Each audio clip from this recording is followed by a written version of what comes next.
So when it comes to your consumer report, the first thing you want to do is this. What's up here, right? So names, right? For the purpose of the consumer report and the person's report that I'm using, I have to keep, their PII confidential, right? So the first thing is the names. How are the names being reported on the consumer report? Right? Is it reporting over here as Derain D? Over here it's saying D de Levante, and then we got DQD, right? And then there's different variations of the name. Each report needs the same spelling, right? Right? Each report needs the same name. Don't have 3 variations of your name here, right? Don't have 3 variations here, 3 variations here, 5 variations here. And then before you know it, 3 and 3, that's what? 6 and 5, 11. There's 11 different variations of your name across all 3. You gotta clean that up. And that's why you ran the 24-hour play today, because that now you were able to use to clean this part up. The next thing is the date of birth, right? You can get this part removed if you want to. That's private information. Your date of birth isn't public record, right? Addresses. You want to have 1 address. You don't want to have 5. You don't want to have 10. You want to have 1. And let me make this very clear too, guys. If there's an address on your consumer report that you do not know or do not recognize, it is quite possible you are a victim of identity theft. I'm gonna say this one more time. When you pull your reports and you go to current addresses, if there's an address there that you are not familiar with and you don't know where this address came from, chances are there's an account on your credit that might have came from identity theft. Please pay attention to that part, right? And then where your employers are, bro, you don't need to have this on there. You can delete the whole thing, right? What the banks do or the institutions do, each one reports to a different consumer reporting agency, or they report to all 3. So if Bank 3 reports more information to TransUnion, or most of your accounts are being reported to TransUnion, your TransUnion will have a higher credit score because it has more information on there. And the more information that is positive, the more information that fits the algorithm for FICO, you're going to have a higher TransUnion, right? If the Equifax, if the Experian has low accounts, meaning that only 1 bank is reporting to it, it's going to be low, right? If the Equifax has more banks reporting to it, it's going to be a little bit higher. However, let's say there's no delinquency on the Experian, but there's delinquency on the TransUnion, even though this might have more accounts, because there's no delinquency being reported to Experian right here, your Experian might be higher. It's all about the information. So what do you think happens, guys, if you control the narrative? If you control the narrative of what gets reported, you are controlling what accounts get deleted. You are controlling what they are seeing. When you have control over what gets reported, you are able to finesse whatever you want. You are able to get a better credit score. You are able to have more favorable terms. You are able to do so many things you couldn't do before. See, there's a whole bunch of information here, account type, stuff like that. And all this stuff is great. But now, the thing about inquiries is you need to know,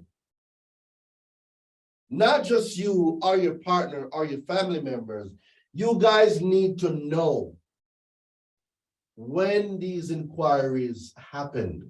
So when you're running the 24-hour inquiry deletion play, right?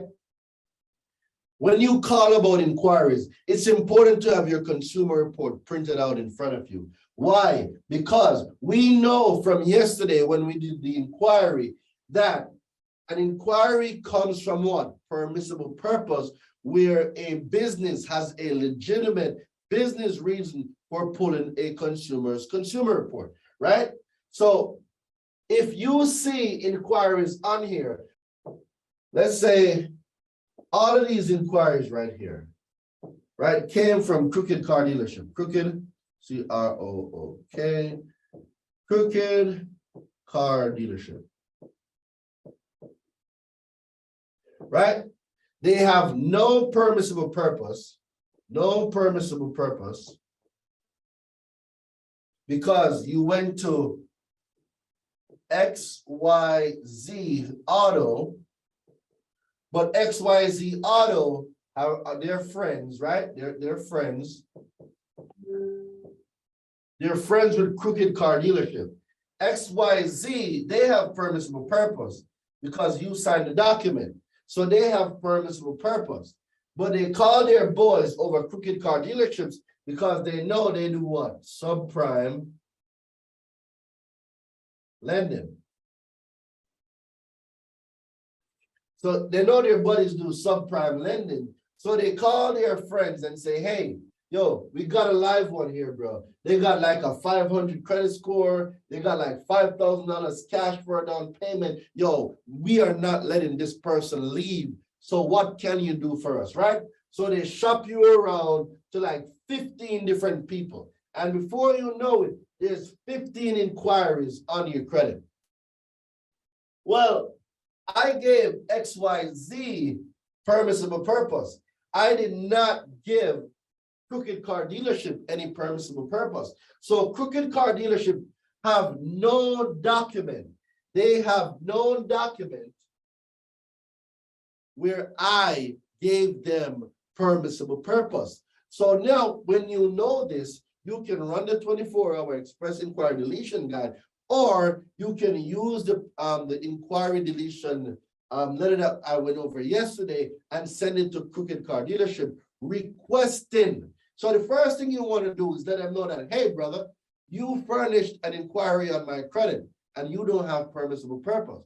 First thing they're going to say is, oh, yes, we did. I bet. I'm not going to fight with you.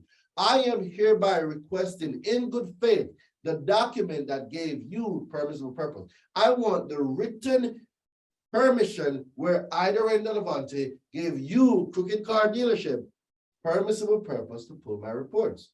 Let me tell you, sometimes you might run into an issue where the mailing address that they provided, the mailing address that was provided, you get a return to sender. In that case, when you get a return to sender, when you get a return to sender,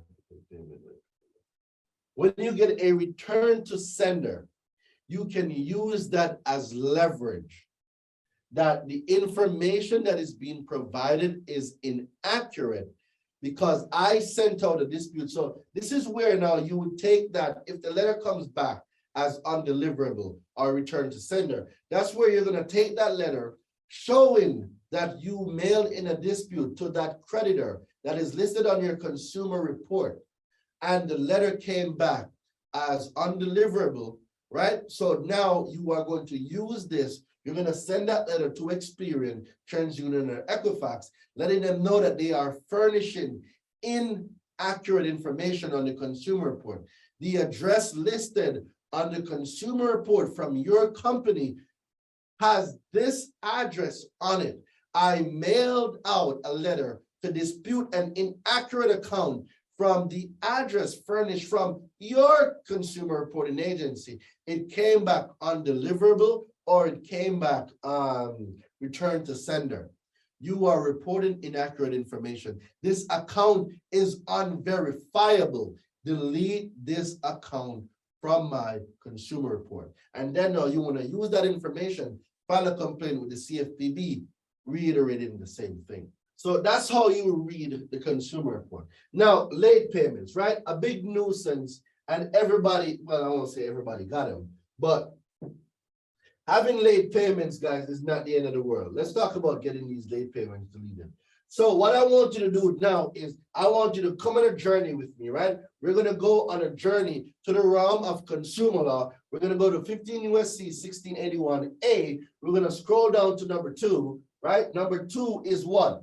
Exclusions. Under the exclusion section, we're going to learn a few things. You're going to learn that a consumer report doesn't need a FICO score. You're going to learn that a consumer report does not have a Vantage score. You are going to learn that a transactions or experiences on your credit, aka late payment, payment history, and or utilization does not exist. So under the exclusion section, 15 U.S.C. 1681 A, right? When we go down to number 2, you're going to see the word consumer report. It's important that we know what the word consumer report means. So let's click on it, right? We click on the word consumer report. What does it say? Well, Doreen, I'm glad you asked.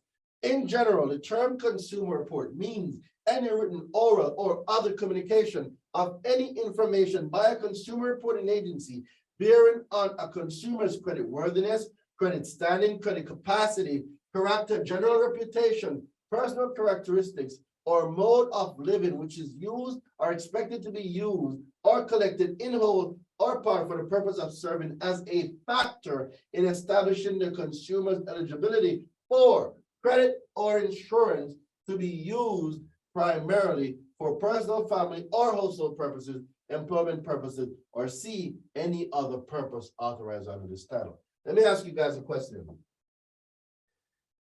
In this definition, did you see anything about a FICO? Drop it in the chat. Did you see anything about a Vantage? Drop it in the chat. Did you see anything about a FICO score or a Vantage score? Did you see FICO 2, FICO 4, FICO 5, FICO 8, FICO 9, FICO 10, FICO 10T? Did you see none of that? No. Did you see a Vantage 2.0? Did you see a Vantage, what, 3.0? Did you see a Vantage 4.0? Did you see any of that in the definition of a consumer report? So guys, when I tell you that your consumer report is independent of a FICO or a Vantage score, they are not the same things.